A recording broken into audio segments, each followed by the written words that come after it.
Hola, molt bona tarda. Benvinguts i benvingudes a la nostra sessió sobre si la legalització no es per tothom, aquesta no es la meva legalització, al cas de Tailandia. Bienvenidos y bienvenidas una vez más a las charlas de Spannabis. Muchas gracias a la organización por invitar a ICERS de nuevo y darme esta oportunidad de traer perspectivas, personas que creemos son interesantes y que ayudan a retroalimentar todo lo que estamos haciendo. Hoy estamos aquí con Kitty Chopaka. Kitty es de Tailandia.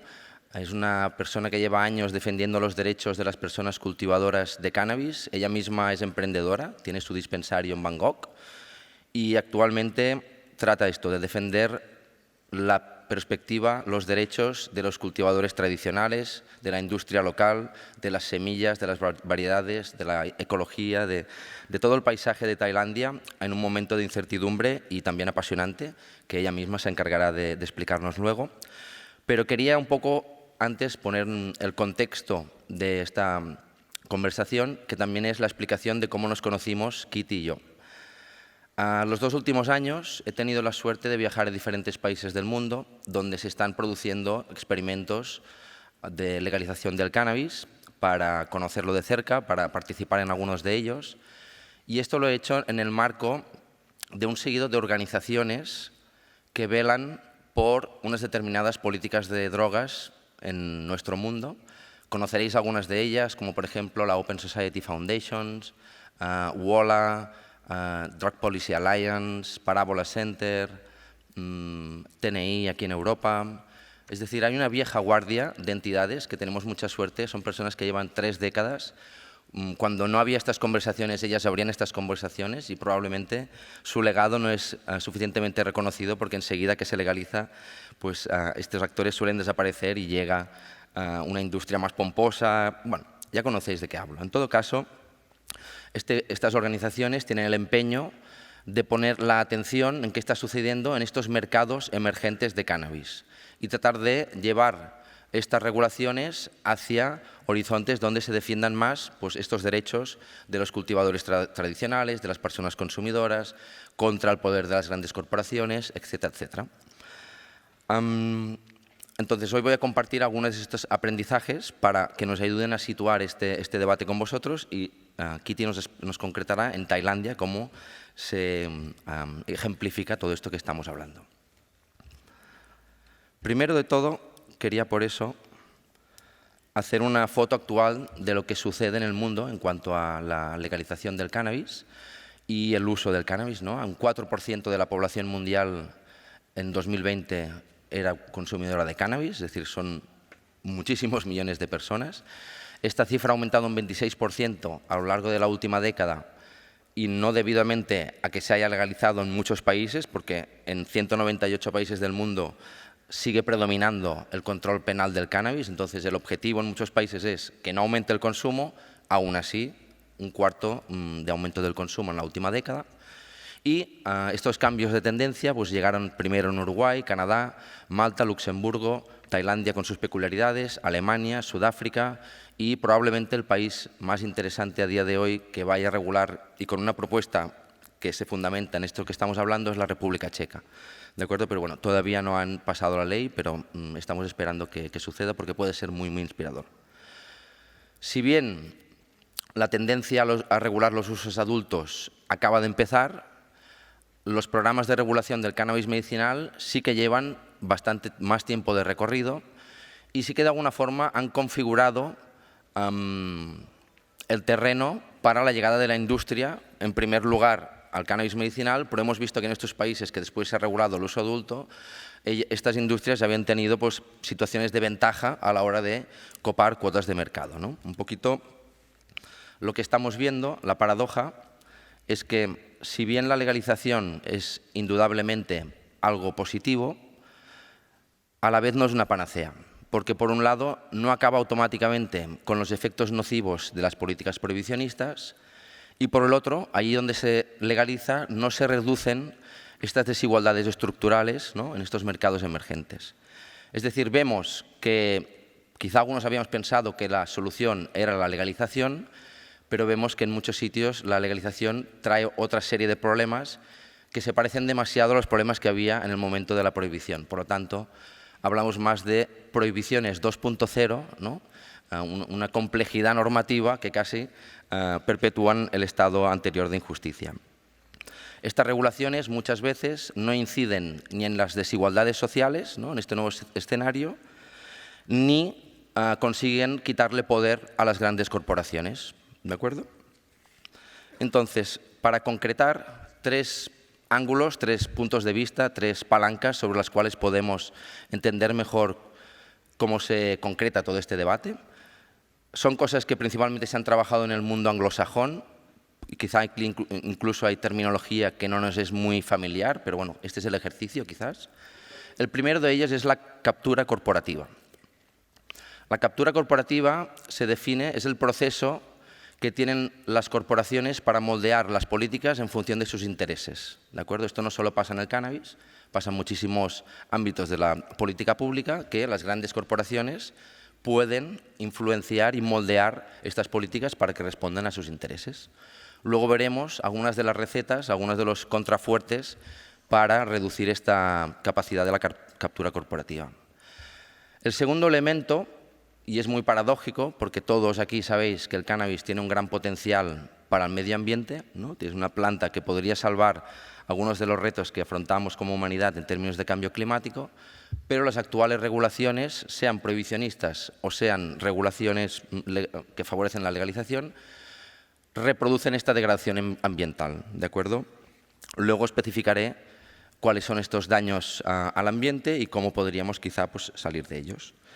Y por último, también un ámbito de pensamiento, que es la equidad social, que también viene más, una corriente que viene más de Estados Unidos, de una sociedad muy desigual, pero también donde los grupos que defienden los derechos de los colectivos vulnerables han conseguido moldear políticas también y plantear la cuestión de la equidad social, ¿no? La equidad social tendría que ver cómo los grupos más vulnerables, cómo los grupos siempre más castigados podrían ser incorporados en estos nuevos escenarios de regulación.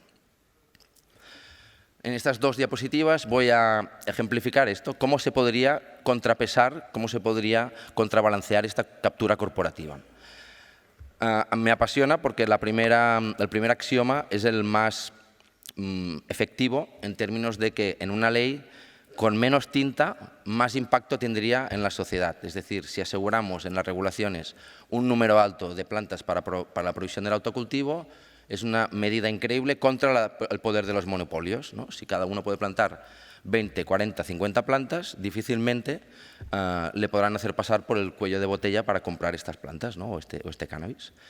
Como no, y desde aquí tenemos que defender siempre los clubes sociales de cannabis, principalmente el modelo español, que es el que incorpora el espacio de consumo, porque como estamos viendo, en Malta o en Alemania no se incorpora esta dimensión, y el espacio de consumo, aparte de un espacio de seguridad y de dignidad, es un espacio que lucha contra el estigma, y el estigma es algo que no están afrontando la mayoría de regulaciones que vemos, porque no se permite el consumo en los espacios públicos. Solamente en Nueva York, de toda esta lista de ejemplos que he mostrado, solamente en Nueva York se ha asimilado el consumo de cannabis al consumo de tabaco, ¿no? A nivel de vía pública y tal. Entonces, ahí sí que es el fin del estigma, porque se normaliza, ya no se penaliza, no se persigue, pero en Malta no se puede consumir en público, en Alemania hay muchas limitaciones donde consumir en público, en Estados Unidos, en la gran mayoría de estados, solo puedes consumir en una casa, en un sitio particular, entonces las personas que no tienen casa propia son penalizadas. Bueno, hay todas estas contradicciones, nosotros defendemos este espacio de reducción del estigma y, por supuesto, el modelo de Nueva York es todavía más deseable, que se pueda consumir al igual que el tabaco. Prohibir la integración vertical significa que las empresas no puedan tener licencias en todos los estadios de relación con la planta, del cultivo, manufactura, transporte, distribución, o sea que no puedan acumular tanto poder para no justamente quedarse con gran parte del mercado. No limitar el número de licencias, sino limitar las cuotas de mercado que un individuo o una entidad puede tener, incentivar estas pequeñas empresas o esta es precisamente una medida de equidad social, que luego contaré un poquito mejor. Y después también hay otras medidas de la teoría económica que pueden servir, ¿no? Que no hay que inventar nada, sino que hay que aplicar lo que ya funciona en otros ámbitos de la economía pues para contrabalancear esto. Por último, en cuanto a la captura corporativa, hay que descalificar a los malos actores, es decir, si hemos visto empresas dedicadas al cannabis o entidades que han jugado con la salud de las personas consumidoras, deberían ser directamente no cualificadas para entrar en este nuevo escenario, ¿de acuerdo? Crear grupos de trabajo multidisciplinares dentro de las administraciones, pues para esto, justamente que sea más transparente a la hora de fiscalizar a estas grandes empresas. Una medida muy interesante que es simplificar las regulaciones, porque las regulaciones complejas justamente es lo que quieren las grandes corporaciones, porque significan grandes barreras de acceso al nuevo mercado. Si tú de repente necesitas un abogado, un asesor comercial, un plan de marketing, pues la gente que acaba de salir de la cárcel por cultivar cannabis tiene una gran barrera, ¿no? Pues para abordar esto. Entonces, regulaciones simples en realidad harían no necesarias las políticas de equidad social. O sea, en realidad, si fuera muy fácil acceder al mercado, no tendríamos que privilegiar a ciertas poblaciones que han sido especialmente golpeadas por la prohibición, porque ya sería accesible este mercado. Y por último, ¿por qué no nombrarlas? Pues las tabacaleras son directamente malos actores y no los queremos en este nuevo escenario de regulación. En cuanto a la degradación ambiental, lo que vemos es esto, ¿no? Biopiratería, deforestación, erosión del suelo, contaminación del agua, pérdida de la biodiversidad, deterioro del aire y emisiones de CO2. Curiosamente o no, quizá muy ilustrativamente, una parte de estos impactos se ceban más en el sur global, ¿no? Que son los sitios donde hay las grandes extensiones de consumo, América Latina, Asia, ¿no? Donde todos estos efectos perniciosos sobre el medio ambiente son muy graves, y en los países del norte, sea por la prohibición o sea por las regulaciones, estamos viendo, por ejemplo, Malta, ¿no? Que es un paraíso en medio del Mediterráneo, con un clima privilegiado para cultivar en exterior, pues se prohíbe el cultivo en exterior en sitios donde se regula, ¿no? Entonces, por una o por otra medida, la alta huella de carbono en el norte global, que incluso los estudios nos dicen que 1 kilogramo de cannabis indoor equivale, ¿no? En cuanto a huella de carbono, a quemar entre 1.000 y 2.000 litros de gasolina, ¿no? Por toda la cuestión energética que conlleva.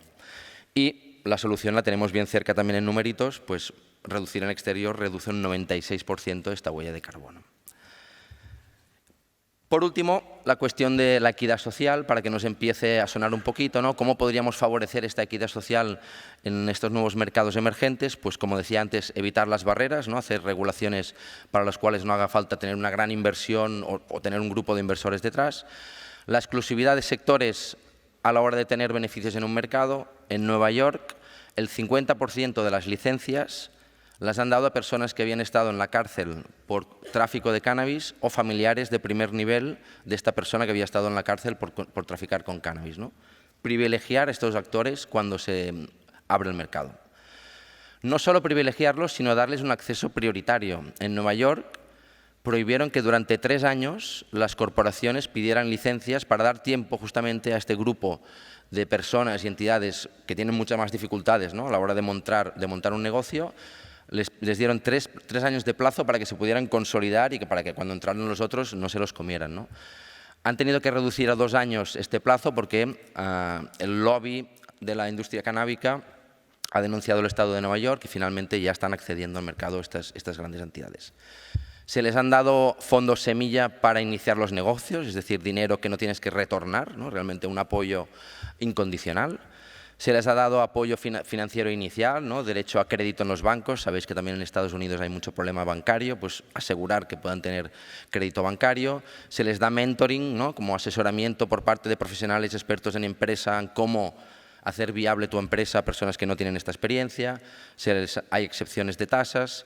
La eliminación automática de antecedentes es una cuestión fundamental. Esto es muy interesante lo que pasó en Tailandia, ¿no? De un día para otro, miles de personas sí o sí tienen que salir de la cárcel en el momento que se aprueba, y estas personas no tienen que hacer trámites, esta es la parte que dice automática, porque en algunas jurisdicciones se les obligaba a tener que ir a un abogado a rellenar un papel, cosas que no acababan haciendo y no les retiraban estos antecedentes penales. Y por último, reinvertir un porcentaje de los ingresos fiscales a estos grupos, ¿no? En Nueva York, el 40% del beneficio fiscal de la venta de la hierba legal va a ONGs que trabajan con personas en situación de calle, con presos, con poblaciones vulnerables, ¿no? Tenemos un gran ejemplo de cómo se podría hacer. Quizá todo esto parece muy lejano, muy complejo, como que tienes que estudiar un montón de cosas, pero en realidad es mucho más fácil. En realidad tienes que seguir 3 premisas y son relativamente sencillas, ¿no? Priorizar en este nuevo escenario, en esta nueva conversación, priorizar las necesidades de los colectivos más afectados por estas leyes, darles los recursos para que puedan desarrollar y dar salida a estas necesidades y garantizar que siempre que haya políticas que les afectan, estas personas estén en el centro de la creación de estas políticas. Como hemos visto, todo esto ha pasado en Estados Unidos, esta captura de las corporaciones, la hemos visto, es una película que tiene diferentes escenas y nos parece lejana. Lo que pasa es que, sin ser muy conscientes, en España ya somos la 7ª potencia mundial de cultivo de cannabis medicinal, aunque nuestros pacientes todavía no pueden acceder de forma legal a la planta. Y lo cierto es que ya el 60% de estas licencias están en manos de grandes corporaciones extranjeras. Entonces, quizá todo esto, que parece lejano y extraño, ya lo tenemos encima y el margen de maniobra es mucho más pequeño de lo que nos pensamos. En todo caso, mi introducción pues, es una invitación a que midamos el éxito de la legalización no por el número de licencias, sino por la reducción o la desaparición total de las personas que acaban atrapadas en un sistema represivo legal. Muchas gracias.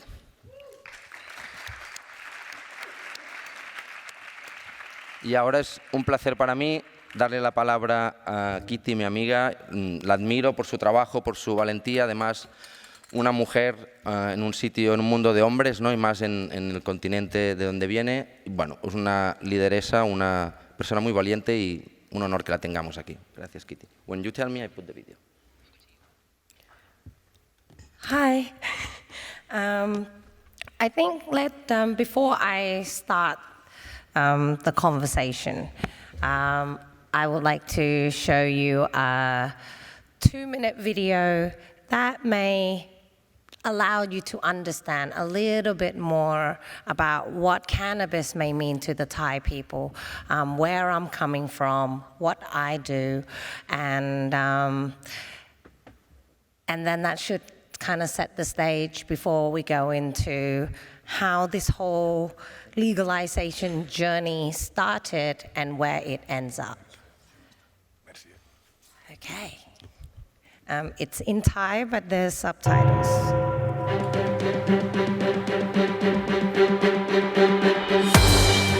แถลงการณ์เครือข่ายเขียนอนาคตกัญชาไทยการขับเคลื่อนพรบกัญชากัญชงภาคประชาชนในรัฐบาลหน้าตามที่สภาผู้แทนราษฎรไม่สามารถพิจารณาพรบกัญชากัญชงได้เสร็จทันตามเวลาในสมัยการประชุมที่ผ่านมาทำให้ประเทศไทยไม่มีกฎหมายในการควบคุมกัญชาทั้งระบบซึ่งก่อเกิดความเสียหายหลายมิติในขณะนี้โดยเราเห็นว่าต้องมีกฎหมายควบคุมการใช้กัญชาของประเทศภายใต้สิทธิการเข้าถึงของประชาชนเพื่อใช้ประโยชน์กัญชาในระดับครัวเรือนเครือข่ายอนาคตกัญชาจึงเรียนไปยังแพทยสภาชมรมแพทย์ชนบทพรรคเพื่อไทยพรรคประชาธิปัตย์พรรคประชาชาติพรรคก้าวไกลว่าวันนี้พวกท่านต้องรับผิดชอบต่อการเล่นเกมไม่ให้พรบกัญชาผ่านการพิจารณาของรัฐสภาที่ผ่านมา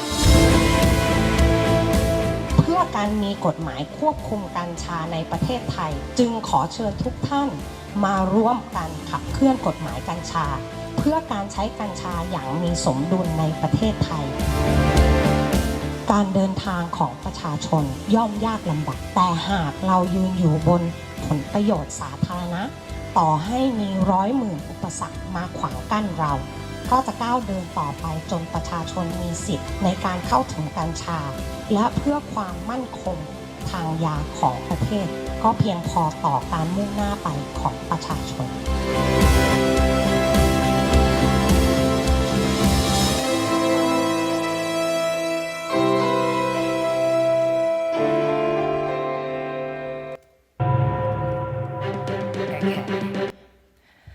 Okay, so that's setting the stage. You probably saw the words like medical, traditional. You probably see we're going outside, the plants is outside, and that it's very, if you see the sign, those were actually recipes of the traditional doctors that has cannabis within it, that has been prohibited previously.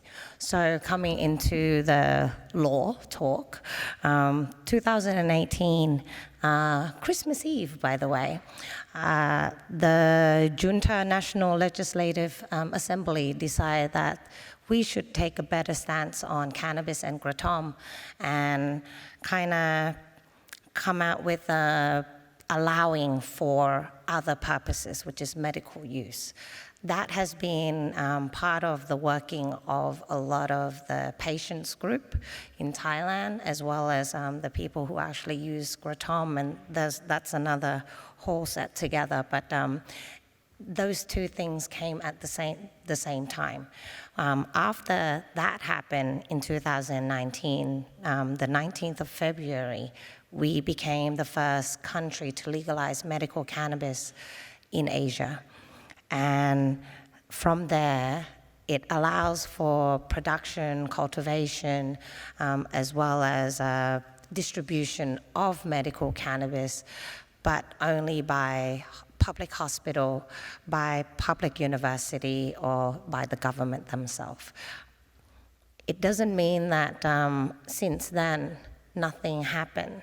Until now, that medical cannabis program, especially the Special Access Scheme for cannabis tinctures, is now under our 30 baht medical scheme.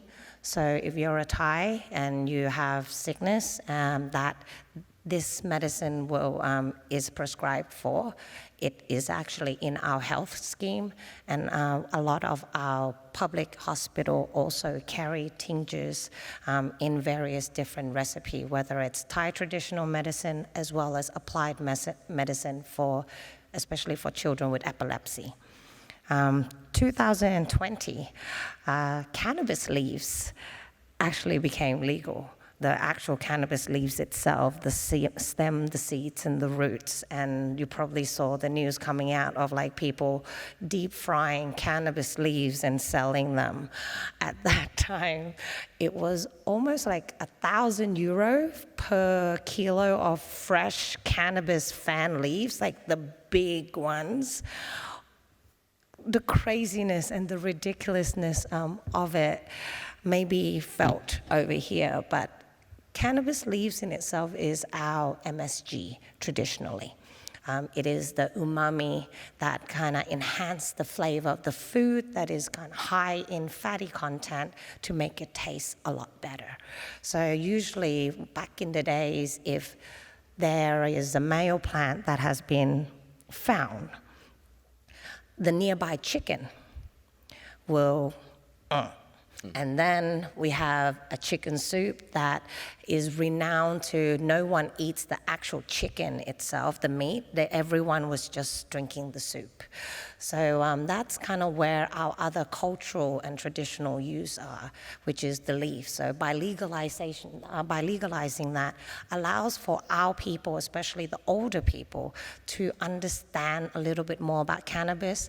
And I can say that the tea does brilliant things to our movement is an understatement, because tea is quite understandable by the old and the young, and especially with the older, and it's quite safe. And when they are okay with certain things and they feel that it's not so dangerous, it kind of allows us to go on further. I remember having my father asking for the oils, and like eventually he did ask for the bong, which was quite, I was surprised. So that happened in 2020. Going on 2021, we had the hemp and CBD, which is under 0.2%, became legal. So back then, everyone was trying to get that CBD license. And within about a year, in 2022, cannabis got removed from the narcotics schedule. it's actually like very, very quickly as it seems, but it was a lot of political will, which was a lot more smoke and mirrors, and oh my God, look over there, and this just happened. That was how cannabis was legalized. If I explain it simply, please do laugh, because I find that it's quite comedic. So we came out with the narcotics code at the end of 2021. And that narcotics code is the compile of all the acts that is relating to narcotics, as to like what the police is allowed to do, all the way through to what is considered narcotic, how will you be able to make that consideration, and blah, blah, blah, blah, all the formality. What happened in there was an omit of the word cannabis and mushrooms in the Schedule 5 narcotics, such as, and they skipped those two and just went straight into opium. So, which allowed another lawyer, politician to go, hey, the code didn't say cannabis, so it means that it's legal, right? And then somehow the Narcotics Commission agreed, and I actually thought that there was going to be someone who's going to send in, like, you know, a letter to go like, no, we're not going to do that. It's not going to happen within that 120 days. Nope. And now we're here. So after June 9th, 2022, there was a period of 2 weeks that cannabis was as legal as basil. And there was no, like, you know, children under the age of 20 can buy it, because there was no status at that time. After that 2 weeks, we moved it to control herb, where now it has a license if you are to grow, if you are to sell. If you are to grow, you just register, and if you are to sell, you need to have a license, and that license required you to do reportings of things coming in and going out. Everything that's coming in will need to come from a license holder, and that is something that we are in the space right now. You gotta understand that it doesn't mean that you can open social club. It doesn't mean that you can sell joints. It doesn't mean that you can sell edible. It doesn't mean you can sell hash or extract. The only thing that is allowed within that control herb space is the flower and the plant, the stems, the roots, the plant in general, the keef, because technically that's pollen, not hash, before the pressing, loose. And now we're kind of going into what that video was about. After it has been removed from the control herb, we can't grow it from like the industry itself further. There's a lot of little things that we needed that is cannabis specific, meaning that we need an act. We need, what we did was we written our own cannabis, the Control Act, that has been taking for a long time. Like, that was just but one of the meetings that we did. We went all around Thailand asking everyone that's involved in this space to contribute to say what they want to see control and find that middle line for everybody. We have managed to get the 10,000 petition names, and we submit that into Parliament. Right now, waiting for the Prime Minister to sign, hopefully that he does. And we may get the chance to be in the committee when the final draft gets made. Because right now, it's either us or them or politician, and the them meaning the health minister, and they don't really want the ability for people to have fair access or the ability to grow and use at home. Everything needs to be controlled. Cannabis is a scary thing, and they want to go back to the time of before.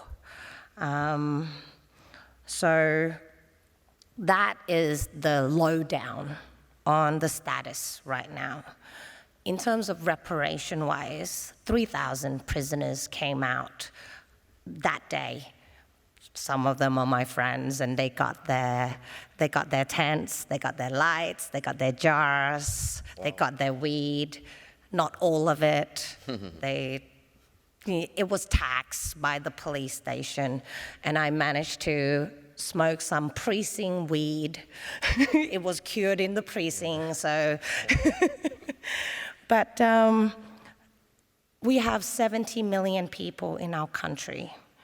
Only 3,000 was released because the rest are tied into other narcotics law and whatnot, as well as the amount of corruption. This shows corruption. Thailand usually have about 3,000 cannabis users per year when it was illegal in the numbers that our Narcotics Control Board release out every year. There's 30 million tourists that comes in every year, plus 70 million of the population. 3,000 people got caught smoking weed? There's no way. But I would consider that is some reparation in this that we got from it.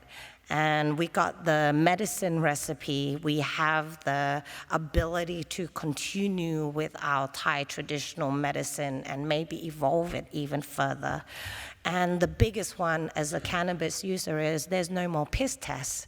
Because in Thailand, the police can just go, hey, you look like you're on drugs, so we're gonna go to that wall, and you're gonna pee in a cup, and we're gonna test you.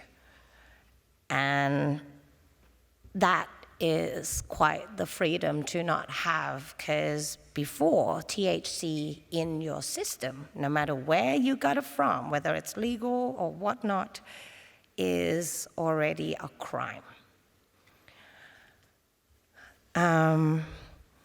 Reparation usually kind of comes after the word injustice. I would say that with us, what happened now after reparation, it feels like the government's just gone like hands clean. And now it opens up for injustice because of the lack of regulation. It's been almost 2 years. We still haven't got anything. It's actually taken the people's work to do this or to force them into this game and play rather than them taking in the initiative that is not no.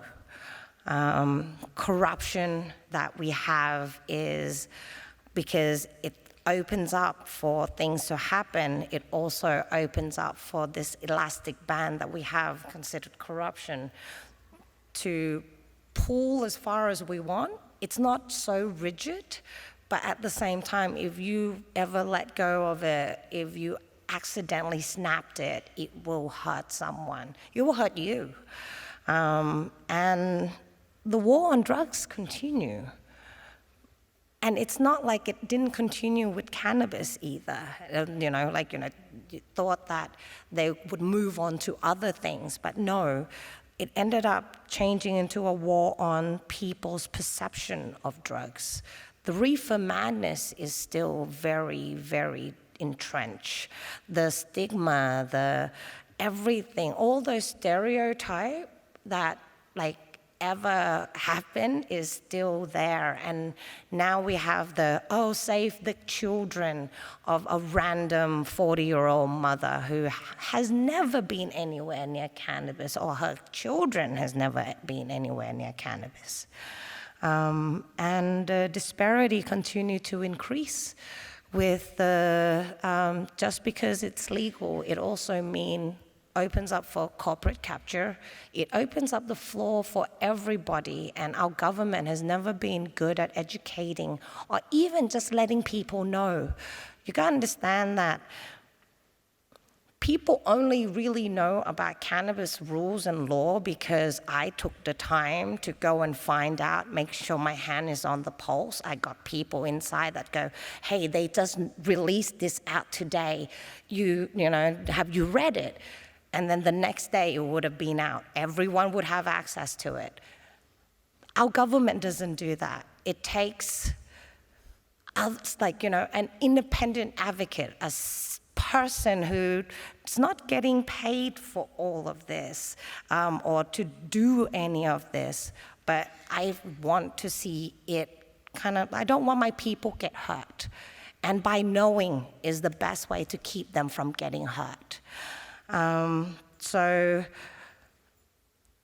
I would say that and one other thing that is quite sad to see in the news is how corruption is so bad in Thailand that I can make jokes about it.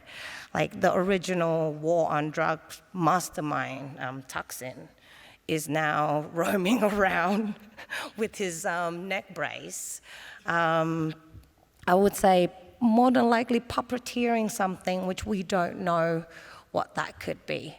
And I do have a fear that they are trying to do that whole war on drugs again, because the news right now is only in Thailand, to tell you the truth, that when you, apparently you get high on cannabis and they would climb an electrical pole, or they would grab a machete and start killing people, or going on that whole psychosis.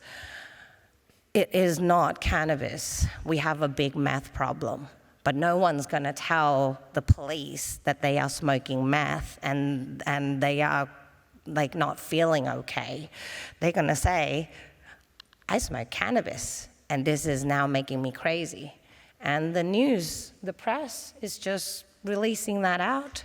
And when they found out that, oh no, it's not cannabis, it's this and that, and there's a mixture of codeine and cough syrup, cough medicine, that is actually made by the government pharmaceutical organization, by the way. No newspaper would come out and go, no, it wasn't cannabis. Or they may have a little print, and the people's perception is already gone.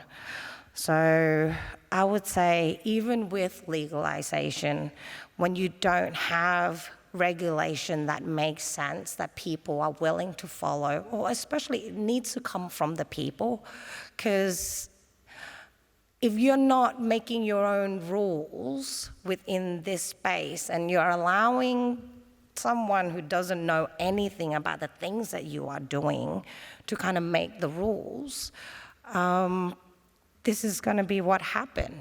We're doing the same thing again. It's the same battle that we're all fighting, to tell the truth. No matter where we are, you're in Spain, you're fighting the same shit. Amsterdam, doing the same thing. Germany coming on to play. I feel you guys. And the battle has just begun. You can't take a break. This is the beginning. You thought that, no, I've been fighting this for 20 years. No, dude, this is just but the start. Because after it is legal, it's no longer fashionable. No one's really want to hear you bitch and whine about the industry anymore, about how you can save the little guys. But people are only looking at the dollar bills. And then that's we're going back into that whole capitalistic wheel. So even though things change, but it's still the same, quite literally, same shit, different day, but you can't stop. Thanks a lot.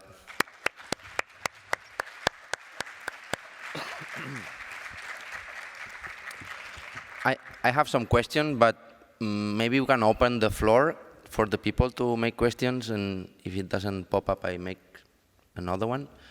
¿Alguien quiere dirigir alguna pregunta a Kitty o a mí? Compartir su perspectiva de lo que está pasando en su origen.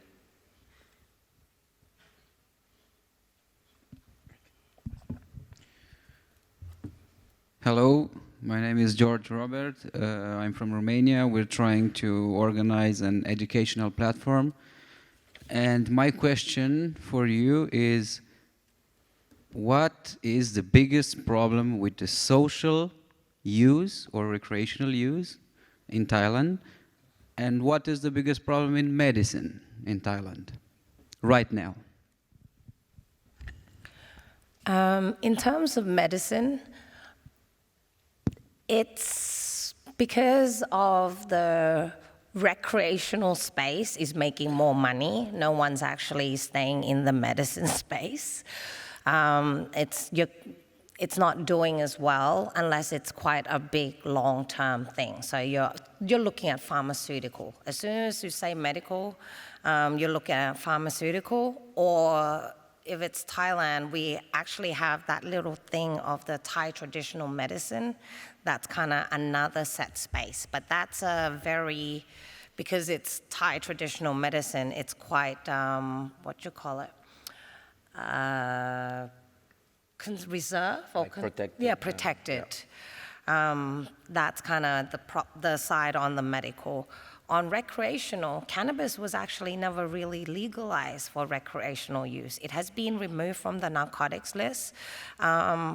In the control herb, you can't actually sell cannabis for recreational use. So I sell flowers as flowers. You use it for whatever it is, I don't judge. And you can't smoke inside. Because that is considered smoking in a public space, like inside shops, because shops is considered public accessible space. We don't have like the private space or association and that, like here in Spain with the privacy. Privacy is not a big thing where we are. So that's the other part of the recreational. Like our government doesn't really allowed. They think that it's dirty and ugly, and especially because we use the bong, that is traditionally our tools to use cannabis.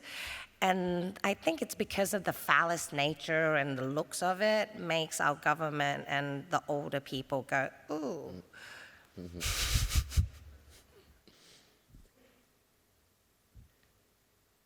Yeah, hi.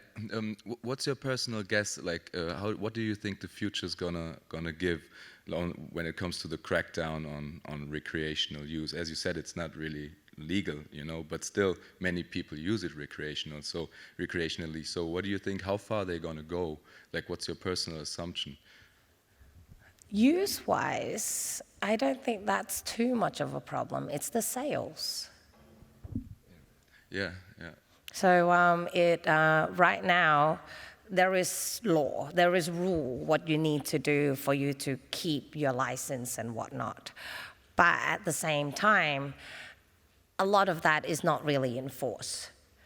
What the Cannabis Act, if it's not our version or if we're not going to be able to be in that room, it's the government's version. And that one, they are looking at somehow converting it into a medical space where even more problem, more costs for the people, and more than likely really trying to close it back down, no different than when it was narcotics. But do you think they're going to be able to reclass it as a narcotic? No.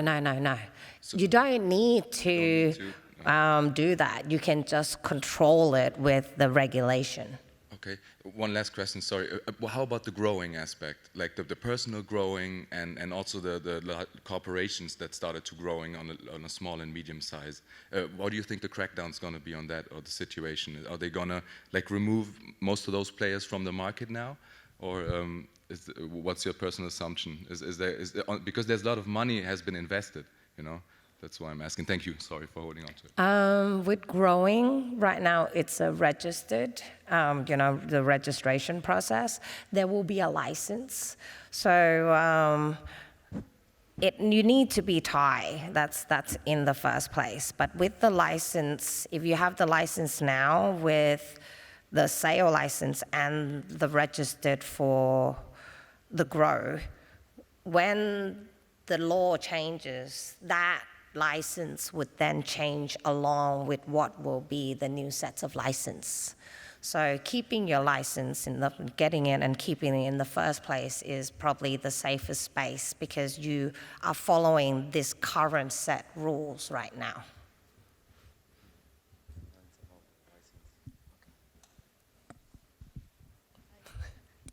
I think they're coming.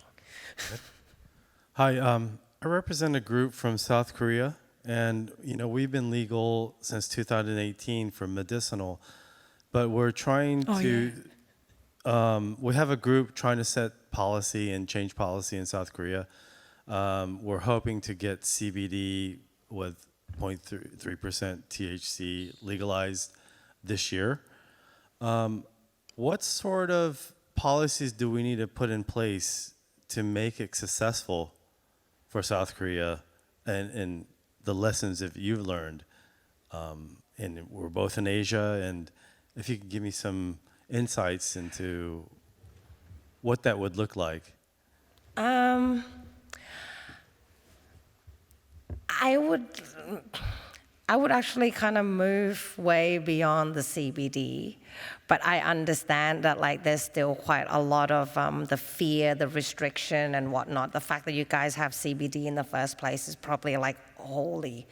I would say you need to play dirty. You can't always move things with regulation until the politician understand what they would get out of it and how much the market can be worth.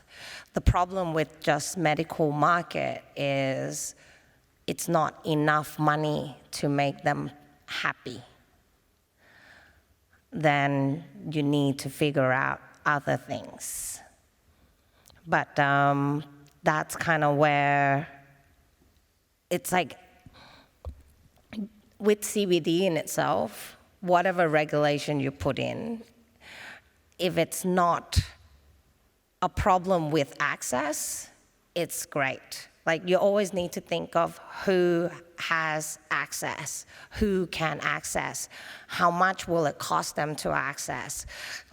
The problem with medical cannabis in the very beginning of Thailand was they had 800 clinics, the whole country.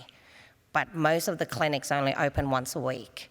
So people did not have access. They only have 1 or 2 doctors in those clinics, but they claim that the numbers is 800. So how that kind of needs to be woven into regulation, but not in a way that it's so strict.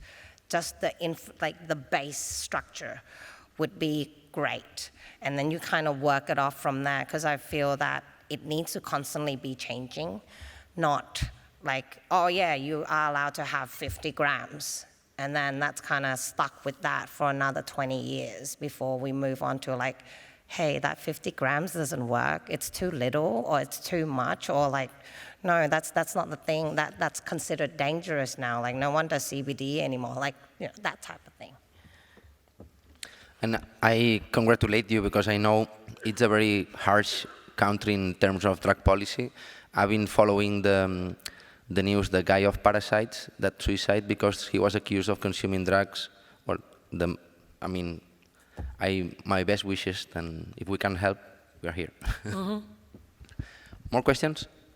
Hi, Kitty. You had a really good presentation. Thank you so much for sharing your experience. I really believe and I buy into the Thai experience. I was there a couple of times since legalization, and I go back in November this year, so hopefully things will still be, opened up and available. Can I ask you about the commercial growing setting? Is there a demand for traditional Thai genetics, or is it mostly being imported from the likes of the United States and other countries? Thank you. The genetics, right? Yeah, what's being grown, what's the demand, and what do you foresee this to be in the future? Will you protect that traditional use? I'll give you guys some insights. So we have 70 million in the population. Our numbers on the cannabis users around 4 or 5%. And that kind of makes up to about, 3 million people. This is in our population. I would say 2 million of those still smoke brickweed. And that's the only thing that the pricing hasn't really changed. The flowers, like first legalized, it was like $30 a gram, and then like within 6 months, 40% just disappeared. The brick went up a little bit from like, I think it was about, you can buy 3,000 baht, which is like $100 for a kilo back in the days, wholesale, by the way. And that is still this price today. It did not move. They had a moment of remaking the, they call it OG Kush, the outdoor or like Thai OG Kush. And all it was the brick, but just kind of separated. Because after the legalization, for a while, people were just looking for flowers. So they're like, oh yeah, we can kind of come through with this. But that comes in from Laos, and it still does. And it's still, it's quite difficult for us to kind of convert that traditional set transportation already. And the Thai actually do like the taste of brick. Like, it's their thing. It's the flavor and the smell of it. But at the same time, it's not like we're not having, at my shop, we have the organic brick. But it is like grown outdoor by an old uncle and his wife, and they look after it, you know, outside, grow once a year, and they only use hay in like, you know, just, they didn't really fix the soil that much either. Like, you know, throw some compost on and just hay, and it comes out with like nice mango, 8%, quite light, and we were able to convert a lot of the older brick users because they feel like it's cleaner and they feel like, you know, a little bit better for their health. So, yes, Thai sativas in itself is quite a larger market. The tourists tend to like, actually, the tourists don't know, so the tourists will buy whatever. Weed is weed is weed to them. And every now and again, you'll hit a connoisseur who'll go like, oh yeah, like I've been looking for this. But we have a lot of outdoors, greenhouses, like various strain, locally bred, all the way through to like, you know, the variety to kind of showcase what we can do.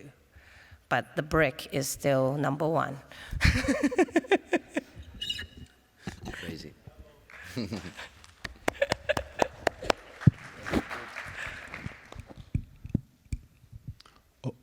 Bueno. Hola, buenas tardes. Quería hacer un apunte, una historia.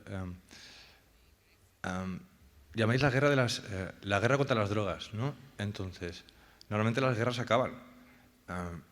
Estuvo la prohibición del alcohol en Estados Unidos, se demonizó un montón de cosas. El rock era la música del diablo y todo eso se ha acabado. Creo que no va así, es decir, por ejemplo, las guerras del opio entre China e Inglaterra y luego la salida del arbusto de la hoja del té de China. O sea, no es una guerra, es la vida, eso es así. O sea, igual que recoges oro, recoges marihuana, ¿no? Entonces, creo que había que cambiar el concepto, llámalo como quieras. O sea, aventura, no sé qué, no sé cuántos, como se construyen las historias, tiene introducción, descripción y final, pues eso. No creo que sea una guerra, las guerras se acaban. Vale, pues lo digo en castellano. In Thailand, you have Muay Thai, and they make a lot of exercise. So CBD is a really good anti-inflammatory. So if there's a lot of Muay Thai and it's even more international, and there's a lot of tourists, companies will want to make money. So I'm sure a lot of professionals and amateurs of this martial art will make advertisement of these things. So where the law comes to rule this, if one of the biggest money comes from tourism, no?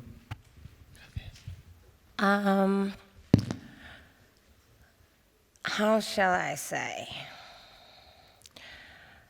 money is not everything. With getting the politician bright eyes with money, after the legalization, there's other things that comes into play, which is embarrassment from the international market or the international space. In Thailand, to tell you the truth, we won't be having this conversation right now, and in terms of how we may go back into being recriminalized or how there's gonna be more control, because the country is embarrassed. Our health minister is embarrassed. Our prime minister is embarrassed of the things that they can't say that they allow to have happen with all the news that's coming out. And to tell the truth, if we, the cannabis people who were in the space in the first place, Thai, foreign, I'm not gonna judge right now. If we all were being good actors and good representative, good role models, it doesn't mean that you have to do everything correct and clean from the get-go. But if we were good role models and we were able to do it in the way that our politician doesn't get embarrassed, we wouldn't be having the talk of how we have to make it illegal again, because they can't do it any other way. I know I don't like the word the war on drugs. I like to be the adventure to legalize cannabis or other drugs. That sounds so much more fun. But it is still a war because people are still going to jail. People are still getting beaten up and, by our police, corruption and all of those things. So as much as I want it to be an adventure, I feel like one day we will be able to, but we just kind of also need to don't forget that there's all these guys that went through the jail and all of those things, and we have to climb over them to be able to be in the space right now. Fully agree. All right, any last question? Short, please. We have bit time. Hi, Drew Yeah, McFadden. the answer as well. In the UK, Australia, Germany, places like that, they have medical cannabis, and it's become very medicalized. It has to be tested, packaged, and it's irradiated with gamma, beta, etc. In Thailand, you say you have the traditional path, and is that affected with the same kind of medical product laws? And also, if it's not, is there then another more medicalized path through more modern doctors where they do treat it like that and it's irradiated and all of that? Is there two systems? There is two systems, but also medical cannabis in your sense and in my sense is not the same.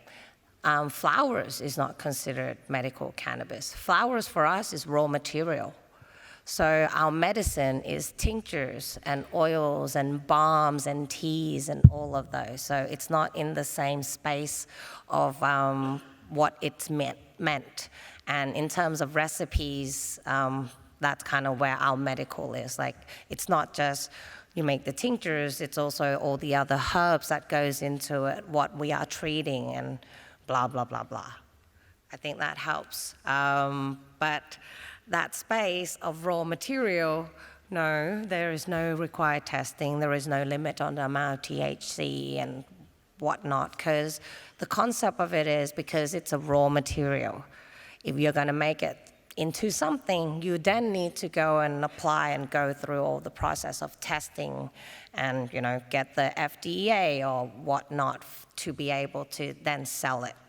So that's the loophole. Selling the flower as is. It is kind of technically a raw material.